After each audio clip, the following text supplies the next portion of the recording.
이제 하나님 말씀 보도록 하겠습니다. 이사야서 53장 10절부터 12절까지. 여호와께서 그에게 상함을 받게 하시기를 원하사 질고를 당하게 하셨은즉 그의 영혼을 속건 제물로 드리기에 이르면 그가 씨를 보게 되며 그의 날은 길 것이요 또 그의 손으로 여호와께서 기뻐하시는 뜻을 성취하리로다. 그가 자기 영혼에 수고한 것을 보고 만족하게 여길 것이라. 나의 의로운 종이 자기 지식으로 많은 사람을 의롭게 하며 또 그들의 죄악을 친히 담당하리로다. 그러므로 내가 그에게 존귀한 자와 함께 몫을 받게 하며 강한 자와 함께 탈취한 것을 나누게 하리니 이는 그가 자기 영혼을 버려 사망에 이르게 하며 범죄자 중 하나로 헤아림을 받았음이니라. 그러나 그가 많은 사람의 죄를 담당하며 범죄자를 위하여 기도하였느니라. 아멘. 기도하겠습니다. 아버지 하나님 감사합니다. 이 시간에 우리 하나님의 사랑을 깊이 생각하는 시간 되게 하여 주시고 하나님 주시는 말씀으로 하루하루 이 땅을 살 때 믿음으로 승리하는 성도들 다 될 수 있도록 우리 귀하신 21세기 침례교회 성도님들을 축복하여 주시옵소서. 성령 충만케 하여 주시옵소서. 예수님 이름으로 기도하였습니다. 아멘. 자, 오늘은 이사야서 53장 고난받는 종의 노래 5연 중에 마지막 5번째 단락입니다. 오늘 본문 10절 말씀이 이렇게 시작하죠. 여러분 10절 보십시오. 여호와께서 그에게 상함을 받게 하시기를 원하사, 하나님께서 원하사 질고를 당하게 하셨은즉 그랬습니다. 여기 상함이라는 말은 부서졌다는 뜻이고 또 질고는 질병을 포함한 모든 연약함을 의미하는 그런 단어입니다. 예수님께서 짓밟히셔서 부서지시고 병든 사람처럼 약해지시고 고난을 당하시고 고통을 당하신 것이 하나님이 원하셔서 그렇게 됐다는 것입니다. 하나님의 뜻이었다는 그런 말씀입니다. 그리고 이어서 말씀하시기를 그의 영혼을 속건제물로 드리기에 이르면 그렇게 말씀하셨어요. 예수님께서는 자신에게 상함과 질고를 허락하신 하나님의 뜻에 순종하셔서 자신을 속건제물로 드리셨다 이렇게 말씀하십니다. 여기 이제 속건제물이라고 나오는데 속건제물이 뭘까요? 속건제물. 속건제물은 속죄제물하고 좀 다릅니다. 속죄제물은 sin offering이잖아요. 속건제물은 보상법, 배상법입니다. 그러니까 속건제물은 하타이트라 그러고 속죄제물은 속건제물은 아샴이라고 합니다. 속죄제물은요, 우리가 율법을 범해서 하나님의 법을 어겨서 생긴 죄의 근원적인 죄를 용서받기 위한 그런 제물이고요. 속건제는 그 죄 때문에 생긴 피해, 그 죄 때문에 생긴 그 결과를 책임지기 위한 제사입니다. 일종의 배상법이었습니다. 피해를 하나님께 예배함으로 죄를 용서받을 뿐만 아니라 그 피해자에게도 갚아야 되는 법이 그게 속건제법이었습니다. 그래서 속죄제는 그냥 제물을 희생해서 제사를 드리고 용서받고 끝내면 되지만 속건제는 그 제사 외에도 피해자의 손해를 갚아줘야만 했고 그냥 갚는 게 아니라 원액에 원래 손해본 액수의 20%를 더해서 이자를 붙여서 갚아야 됐어요. 이게 속건제입니다. 그래서 여기 쓰인 단어를 제가 여러 번역본을 한번 영어 성경을 쭉 살펴봤는데요. 한 반 정도는 여기를 속죄제라고 이렇게 번역되어 있고 한 반 정도는 속건제라고 이렇게 번역되어 있고 우리 한국말 성경도 요즘 번역된 성경들은 의역해서 다 속죄제라고 되어 있는데 개역개정은 속건제라고 되어 있습니다. 원문을 찾아봤더니 속건제라고 되어 있더라고요. 속건제가 맞습니다. 그러니까 예수님은 자기의 생명을 우리 죄를 용서받기 위한 속죄 제물로 내놓으셨을 뿐만 아니라 그 죄 때문에 생긴 모든 결과를 회복하시기 위한 속건 제물로도 드려지셨다는 것입니다. 여러분 이 땅에 죄 때문에 뭐가 생겼습니까? 죄 때문에. 우리 인생에 죄 때문에 생긴 거 많죠. 가장 근본적인 건 죽음이 우리에게 왔고 슬픔과 고난과 아픔과 외로움, 병마 다 죄 때문에 생겼습니다. 이런 모든 것을 치유하시기 위해서 우리 주님께서 속건제물이 되셔서 다 배상하셨다는 뜻입니다. 예수님은 20%의 이자 정도가 아니라 온 우주를 다 덮고도 남을 만큼 그렇게 충분한 배상을 속건제물이 되셔서 직접 드려지신 것입니다. 자, 그렇게 자신을 드리셨더니 하나님께서 그 주님을 존귀하게 높이셨다는 내용이 10절 하반부하고 11절, 12절의 말씀입니다. 하나님께서 그렇게 하기를 원하셨고 예수님께서는 그 하나님의 뜻에 순종하셨습니다. 10절 다시 보시면 하나님이 원하셨다고 하기도 하고 뒷부분을 보시면 하나님의 기뻐하시는 뜻이었다 이렇게 말씀하고도 있습니다. 이 모든 것을 하나님이 주도하셨다는 거예요. 하나님이 하셨습니다. 예수님께서 겟세마네에서 십자가를 앞두고 이 잔을 내게서 옮겨주시옵소서 이렇게 기도하신 것은 분명히 다른 길이 있었다는 뜻이었습니다. 다른 길도 가능했다는 거예요. 그런데 하나님께서는 다른 길을 선택하지 않으셨습니다. 다른 방법을 사용하지 않으셨습니다. 계획하신 대로 십자가를 선택하시고 십자가를 지도록 하셨어요. 왜 그렇게 하셨는지 우리는 이해 못하죠. 우리 머리로는 도저히 이해가 가지 않는 이야기입니다. 하나님이 왜 그렇게 하셨는지 참 이게 말도 안 되는 이야기인 것 같은데 독생자고 바꾸실 만큼 내가 그렇게 존귀한 사람인가?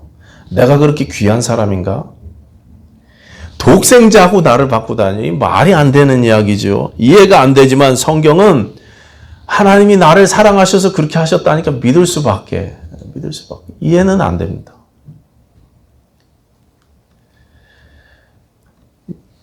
믿고 받아들이는 수밖에 방법이 없는 것입니다. 왜 나를 사랑하시는지, 왜 나처럼 천하고 추하고 낮고 더러운 인간을 사랑하셨는지 찬송가 가사처럼 100만 년이 지나도 우리가 이해할 수 없지만 이 하나님의 주도하심에 우리 주님께서는 순종하셨고 나는 믿음으로 받아들이는 길밖에는 없다는 것입니다.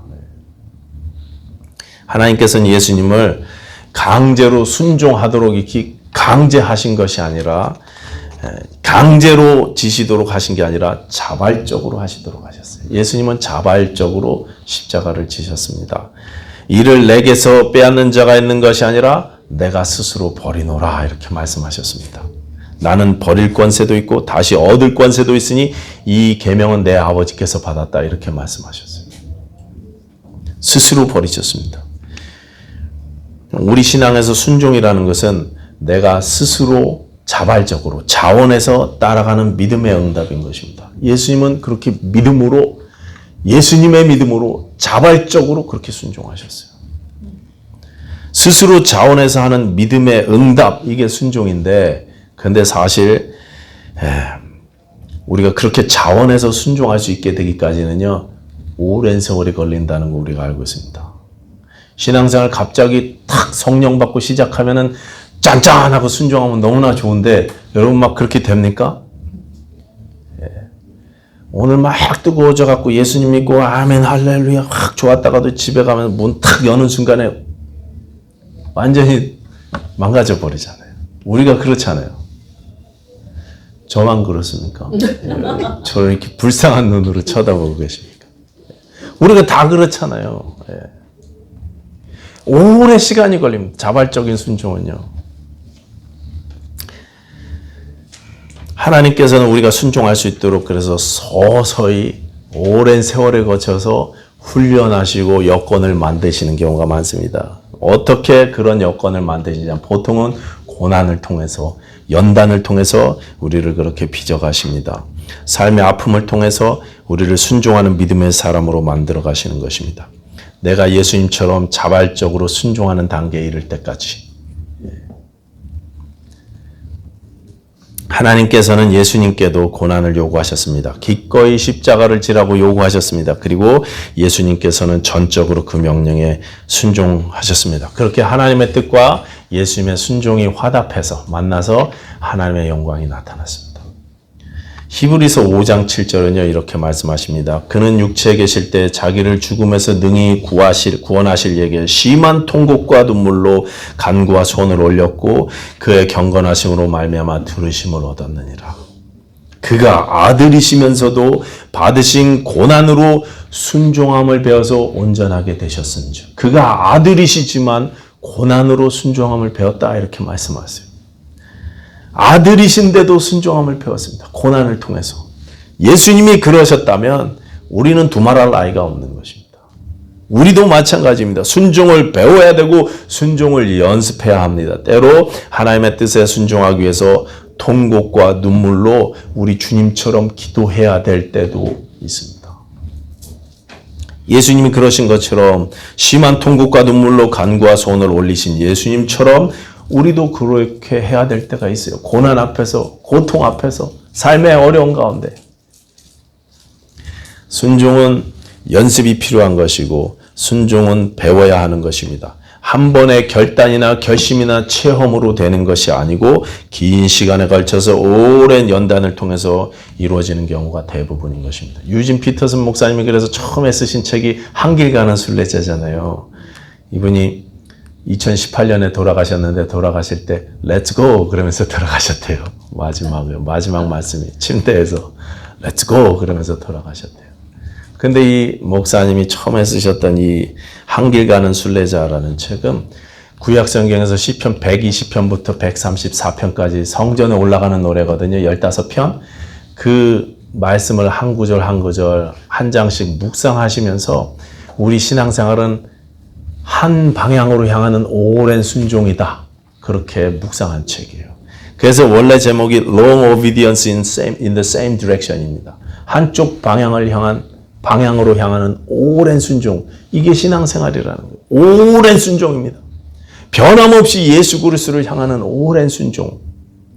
신앙생활은 한 방향으로 오래 순종하는 것입니다. 누가 뭐라고 하든 어떤 어려움과 고난을 만나든 하나님의 뜻을 향한 일관된 한 방향으로 오랫동안 순종하는 것.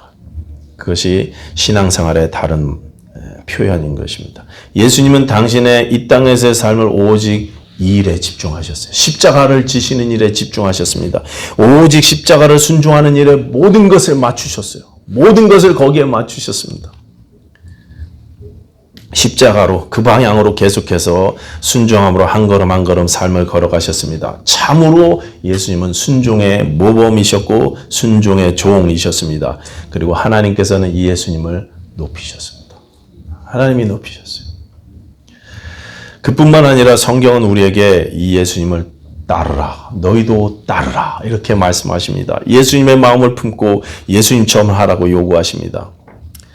여러분, 믿음의 조상으로 불리는 아브라함을 한번 생각해 보시기 바랍니다. 아브라함이 참 믿음이 귀하신 분이라서 로마서 4장이나 히브리서 11장 같은 곳에서 이 아브라함의 믿음을 칭찬하고 있지만 사실은요, 아브라함은 많이 부족한 분이셨습니다. 불신의 모습을 볼 때가 많았죠. 흠결도 많으신 분이셨어요. 본토 친척 아버지 집을 떠나라고 하는데 완전히 떠나지 못하셨어요. 중간에 하란에 머무르기도 하고 거기서 나올 때는 또 조카를 또 데리고 나오기도 했습니다. 삶이 좀 힘들고 어렵다고 세상을 따라서 애굽으로 내려가기도 했습니다. 자기 아내를 큰 상처를 주셨죠. 2번이나 상처를 주시는데 돈까지 받았어요. 돈까지. 하나님의 약속이 늦어진다고 신앙의 방법이 아닌 자기 육신의 방법을 사용하기도 했었습니다. 그런 부족한 아브라함을 성경은요, 믿음의 사람이다 이렇게 표현해 주셔요. 칭찬해 주세요. 어떻게 해요? 그의 삶에 불신과 연약함과 실수가 있었지만 그럼에도 불구하고 이 모든 것 가운데 삶을 인도하신 하나님의 인도하심에 그가 순종했기 때문에 그렇습니다. 내가 내 힘으로는 아무것도 할 수 없다는 사실을 깨닫고 인도하시는 하나님을 따랐기 때문에 그래요. 실수하지 않는 게 아닙니다. 믿음에서 우리가 좌절하고 낙심하고 믿음 없는 모습을 보이지 않고 완벽한 신앙을 가져서 훌륭한 믿음이 아니고 연약하지만 그때마다 다시 일어나는 거예요. 다시 순종의 길로 돌아오는 것입니다. 하나님께서 그렇게 만들어 가셨고 아브라함은 서서히 순종의 사람으로 만들어져 갔던 것입니다. 아브라함 속에 착한 일을 시작하신 하나님께서 그리스도의 날까지 이루신 것입니다. 그리스도의 장성한 분량까지 이끌어 가신 것입니다. 여러분, 하나님은 아브라함에게 나타나셨을 때 갈대아 우르로부터 계산하지 않고 하란에서부터 계산해도 25년 만에 아들을 주셨어요. 75세에 떠나셔서 100세의 아들을 얻으셨잖아요. 25년을 기다리게 만드셨습니다. 아브라함의 이름은 뜻은 우리가 잘 아는 대로 열국의 아버지, 많은 민족의 아버지입니다. 원래 아브라함이라는 이름은 높은 아버지, 큰 아버지, 존귀한 아버지 이런 뜻이에요. 그런 아브라함이었던 분을 하나님이요 아브라함이라고, 많은 민족의 아버지라고, 많은 조상의 열국의 아버지라고 이름을 바꿔주셨는데 많은 민족은커녕 아들 하나 없었어요. 25년 동안 기다리게 만드셨습니다. 사람들이 물어봤을 거 아니에요, 아브라함한테. 너는 왜 이름이 아브라함이냐? 너는 이름이 아브라함인데 왜 그 모양이냐? 왜 한 사람도 후손이 없냐? 누가 이름을 그렇게 주어줬냐? 이렇게 물어봤지 않았겠습니까? 그런 질문을 들을 때마다, 나 스스로 그런 질문이 생길 때마다 아브라함의 마음이 무거웠을 것 같아요. 하나님은 언제 이 이름대로 응답해 주시렵니까? 약속을 믿고 순종해서 떠나왔는데 왜 하나님은 약속을 안 지키시는지, 언제 약속대로 이루어 주시려는지 괴로웠을 것입니다.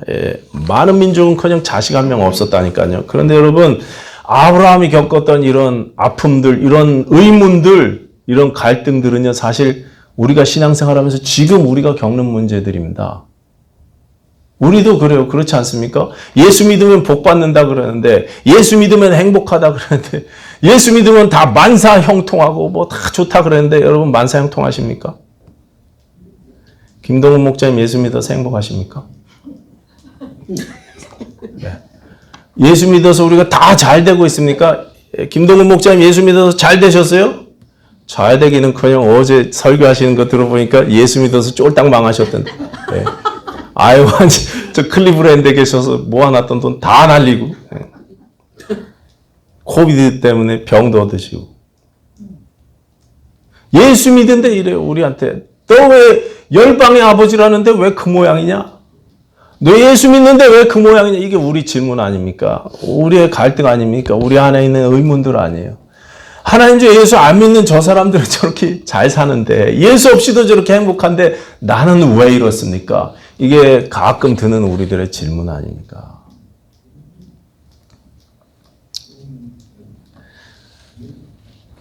이런 질문이 생길 때마다, 이런 도전이 우리 신앙에 올 때마다 우리가 속상하죠.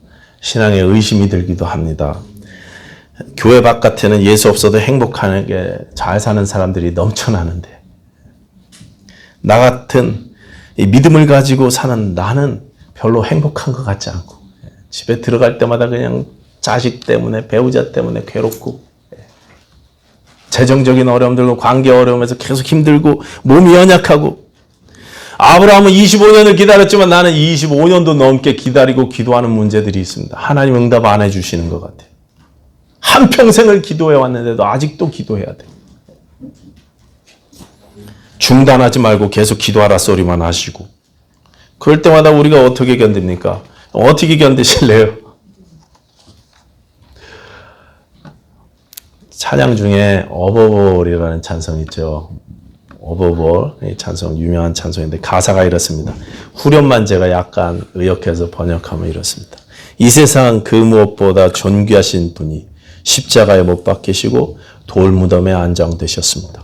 주님은 죽기 위해 사셨고 외로우셨고 거절당하셨습니다. 땅에 떨어져 짓밟힌 장미꽃처럼 주님은 죽어가시는 그 순간에도 이 세상 그 무엇보다 나를 생각하셨습니다. 이 믿음으로 견디는 거예요. 이 믿음으로. 이 세상 그 무엇보다 이 부족한 나를 사랑하셨음을 믿고 견디는 것입니다. 하나님의 선하심과 하나님의 사랑하심을 믿고 오랫동안 기다리는 것입니다. 이런 연단을 통해서 순종함을 배울 수밖에 길이 없는 거예요. 하나님은 결국 아브라함에게 아들을 주셨습니다. 아들을 주셨어요. 때로 넘어지고 실수하고 신뢰하지 못하고 인간적인 방법까지 사용했던 그 아브라함이었지만 하나님은요, 아브라함을 신실하게 인도해 가셨고, 그리고 이 아브라함에게 영광스러운 칭호를 허락해 주셨어요. 귀한 믿음의 사람이라고 칭찬해 주셨어요. 인정해 주셨어요. 나중에는 아브라함이 자기의 사랑하는 독자 이삭을 드릴 수 있을 만큼 하나님께서 그 아브라함을 순종의 사람으로 만들어가 주셨습니다. 그렇게 하시고는 이제 하나님이 평가를 아주 호의적으로 해주시는 거죠. 하나님이 높여주시는 거죠. 오늘 본문 이사야서 53장 10절부터 12절을 배경으로 빌립보서 2장 5절부터 유명한 말씀이죠. 이 말씀을 배경으로 이렇게 노래하고 있습니다. 너희 안에 이 마음을 품으라 곧 그리스도 예수의 마음이니. 그는 근본 하나님의 본체시나 하나님과 동등됨을 취할 것으로 여기지 아니하시고 오히려 자기를 비워 종의 형체를 가지사 사람들과 같이 되셨고 사람의 모양으로 나타나사 자기를 낮추시고 죽기까지 복종하셨으니 곧 십자가에 죽으심이라.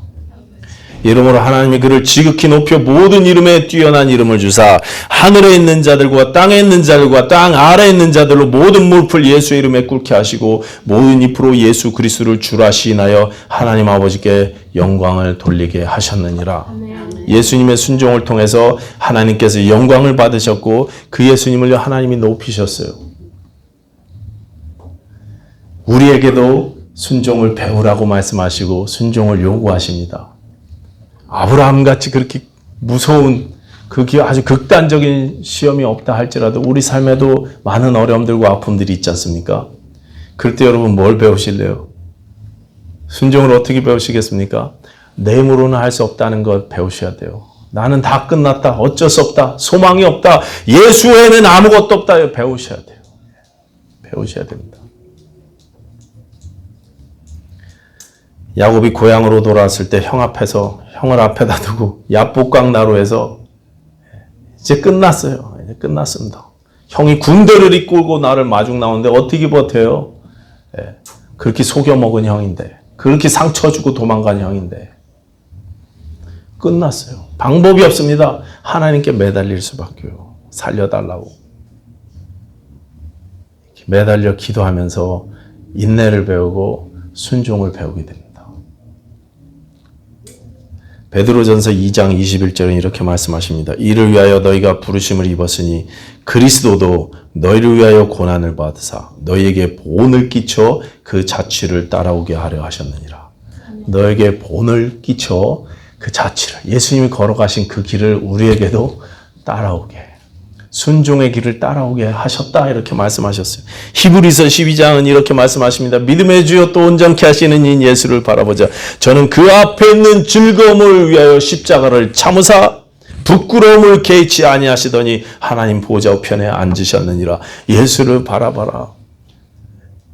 아멘. 하나님께서 높이실 것을 바라보고 참으시며 순종하신 그 예수님을 바라봐라. 그 예수님의 자취를 따라가라. 이게 성경이 우리에게 요구하시는 바입니다. 예수님을 바라보시면서 그 예수님의 자취를 기꺼이 따르실 수 있는 저와 여러분들 되시기 바랍니다. 우리 21세기 침례교회가 순종의 주님이신 예수님을 따라서 기꺼이 삶 가운데 하루하루 순종하실 수 있는 저와 여러분들 됐으면 좋겠습니다. 기도하겠습니다.